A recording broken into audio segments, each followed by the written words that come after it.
In Leo XIV's last speech, delivered under the solemn lights of the Colosseum, some sensed a familiar echo, something that has resonated for years in the corridors of interreligious dialogue, and which now returns with even more universal tones. As the Vatican continues to push for a horizon of boundless tolerance, a Swiss bishop has decided to say enough. With courage and a hint of bitterness, Monsignor Marian Eleganti breaks his silence and openly opposes the Holy See's new directives, denouncing a Christianity that risks losing itself in the name of dialogue. Some accuse him of harshness, others consider him a prophetic voice. But one thing is certain, his cry does not go unnoticed. Stay with us.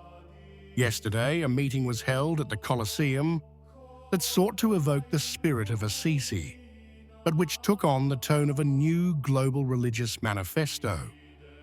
Led by Leo XIV and organized by the community of Sant'Egidio, the event brought together representatives of all faiths: Catholics, Protestants, Jews, Muslims, Buddhists, Hindus, and other minor denominations. Together they lit small candles, symbols of a peace that is meant to be universal and shared, but which, upon closer inspection, seems increasingly devoid of its essential foundation: truth. The atmosphere was charged with emotion, smiles, and gestures of understanding between religions, as if goodwill were enough to erase the profound theological differences that separate those who recognize Christ as the Son of God from those who openly deny his divinity. Andrea Riccardi, founder of the community of Sant'Egidio, opened the meeting by recalling that the wind of Assisi still blows. But that wind, once interpreted as a sign of peace, today seems to have become a current that risks dispersing the clarity of the Catholic faith into a nebula of indistinct spiritualities. In his speech, Leo XIV insisted on the image of religions as mothers and of believers as brothers, inviting everyone to consider themselves part of a single human family. He recalled the Day of Prayer, called for by John Paul II when the world's religious leaders gathered in Assisi to ask for peace. That event, then defined as historic, is today celebrated as the origin of a new way of understanding faith, no longer as adherence to revealed truth, but as a parallel path of many paths that meet in the name of tolerance. The Pope cited the Second Vatican Council's declaration, Nostra Aetate, as the foundation of this vision, explaining that the spirit of Assisi represents for the Church a common responsibility towards peace, justice, and dialogue. But behind the solemn words and symbolic gestures, many faithful have sensed a profound unease. The impression that the Catholic faith is being progressively reduced to a universal language of good feelings, devoid of the prophetic force that distinguishes truth from what contradicts it. When the pontiff shouted, "Enough," referring to wars and the violence of power, many applauded, but that cry, addressed only to the outside world, seemed to overlook the more dramatic conflict, the one that divides the very soul of the Church today. The Pope's words did not go unnoticed. Among the most vocal was that of Monsignor Marian Eleganti, a Swiss bishop known for his theological frankness. In calm but firm tones, the prelate expressed his dismay at what he calls an emotional religion promoted by the Vatican leaders, a religion that speaks of acceptance, fraternity, and dialogue, but forgets the fundamental distinction between truth and error. The spark of controversy was ignited by the news of the opening of a prayer room for Muslims in the Vatican Apostolic Library, a gesture that for Eleganti represents not a sign of dialogue, but a symbolic surrender.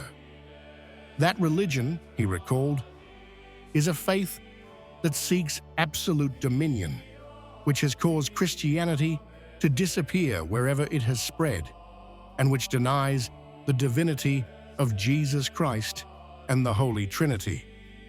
Faced with this, the bishop wonders why Muslims should need to pray in the Vatican, when Rome has no shortage of mosques, while in Mecca, no Christian could ever celebrate a mass. His words don't sound like a provocation, but rather a call for consistency. There is no unity without truth. Everything else is illusion. Thus, in the silence of the great ecclesial institutions, the voice of a single pastor reminded us that charity without truth is merely a fleeting emotion, incapable of saving souls and changing the world.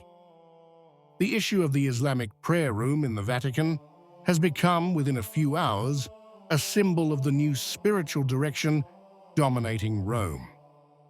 According to the promoters, it is a gesture of openness and mutual respect, a concrete sign of universal brotherhood.